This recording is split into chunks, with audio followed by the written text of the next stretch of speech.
I never thought money could divide family, until the day my own brother laughed in my face and called me just the family ATM. It wasn't the words themselves that cut deep.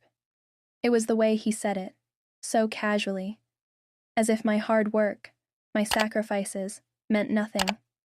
As if I existed solely to fund everyone else's needs while mine were ignored. It started small. At first, it was just little things. A few bucks here, some financial help there. I never minded because he was my brother. That's what family does, right? We help each other. But over the years, it became less about help and more about expectation. He'd lost jobs, made bad decisions, and instead of taking responsibility, he treated me like his personal bank. The requests became demands. If I said no, I was selfish. If I hesitated, I was acting different. And when I finally refused outright, he would get angry, guilt-tripping me with phrases like, "After everything I've done for you," or, "You wouldn't be where you are without family." The irony was, I had built my success on my own, without a single handout. I had worked extra shifts, studied late into the night, and built my career from scratch while he had wasted every opportunity handed to him. But the worst part? The rest of my family backed him. They never outright said it, but they encouraged his behavior. Every time I bailed him out, they called me a good sister. Every time I didn't, I was suddenly too busy for family. It was exhausting. Then came the day that changed everything. We were at a family dinner, the usual loud conversations filling the air, when my brother turned to me with a smirk. "So," he said, leaning back, "when's my next paycheck coming?"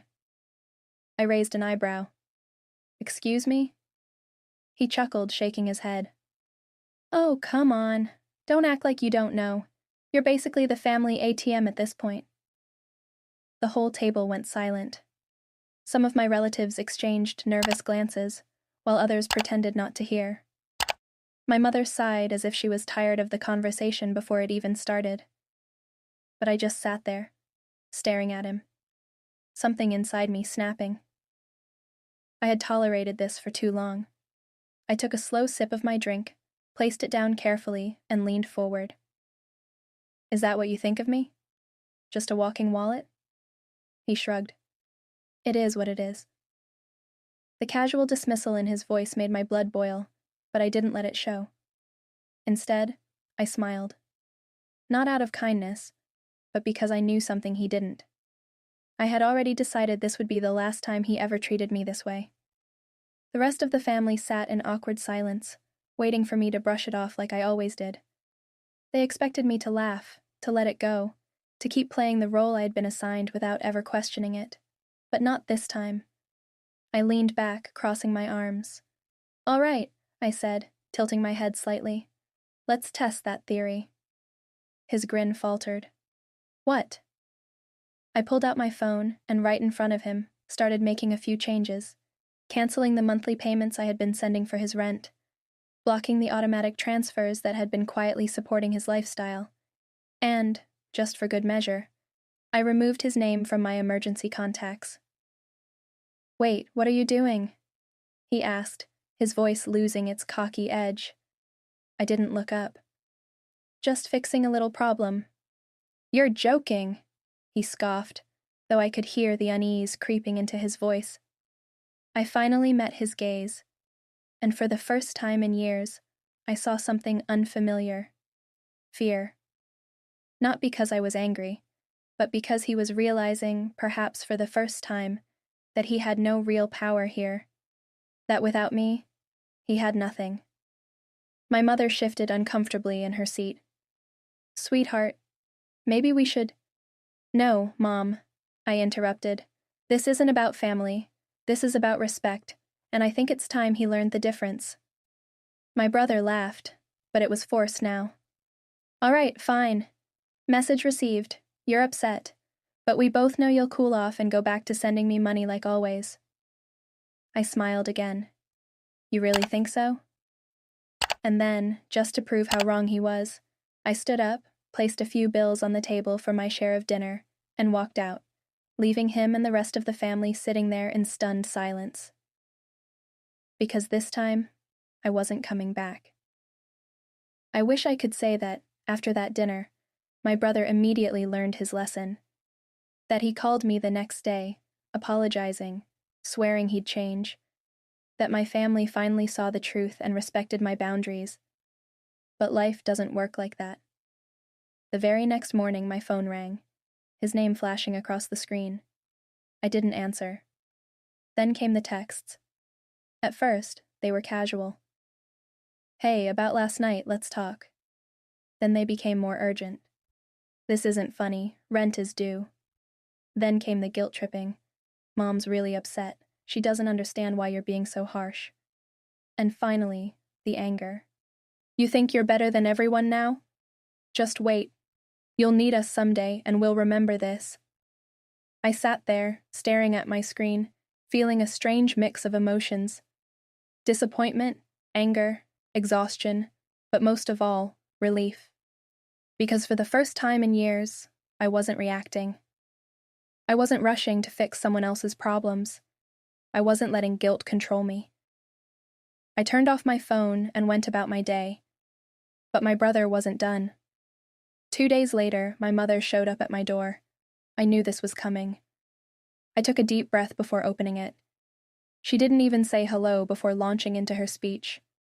You're tearing this family apart, she said, crossing her arms.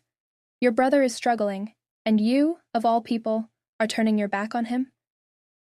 I stepped aside, letting her in, but I didn't respond right away. I let her speak, let her pour out all her frustrations, let her list every single time I had been helped by the family in the past. Except every example she gave was a stretch. Like the time I stayed at my parents' house for 2 weeks after graduating because I was still searching for my own place. Or the time my brother picked me up from the airport and never let me forget it, as if that one ride somehow balanced out years of financial support. When she was finally done, I asked a simple question. Mom, has he ever given me a single dollar? She hesitated. That's not the point. No, I interrupted. That is exactly the point. He has never helped me. Not once. I have always been the one giving. And the one time I say no, suddenly I'm the bad guy. She sighed. Sweetheart, you have more than he does. It's easier for you. I let out a bitter laugh. It's easier because I worked for it, because I sacrificed, because while he was out partying, I was saving. While he was quitting jobs, I was building my career. You think I got lucky? No, Mom. I just made better choices. She frowned, shaking her head. Family helps family. That's how we were raised. I nodded. Exactly. And I'm helping him in a different way now, by letting him finally face his own responsibilities. I'm not abandoning him, Mom. I'm giving him the chance to grow up. She had no response to that. Just silence. Eventually, she left, disappointed but unable to argue with my logic. Then, something unexpected happened. A week passed. Then another. My brother didn't call, didn't text. At first, I thought he was just sulking. But then I heard from a cousin that he had, shockingly, found a job. It wasn't glamorous, and it certainly wasn't what he wanted, but it was a start. At first, he tried to guilt-trip our family, complaining that I had forced him into working. But when no one gave in, he had no choice but to keep going. And little by little, things started to change. Months passed. I focused on myself for the first time in years.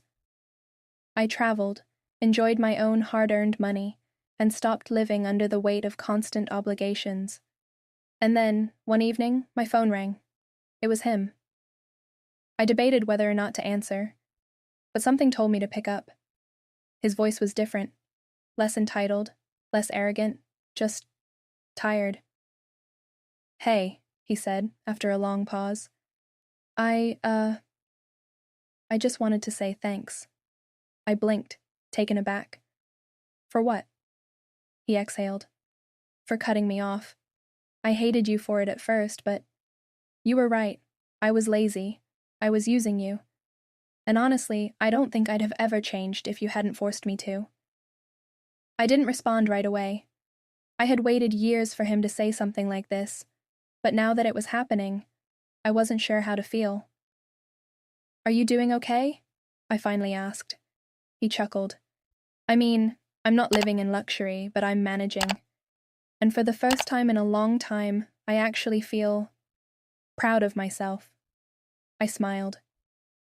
Good, I said. And for the first time in years,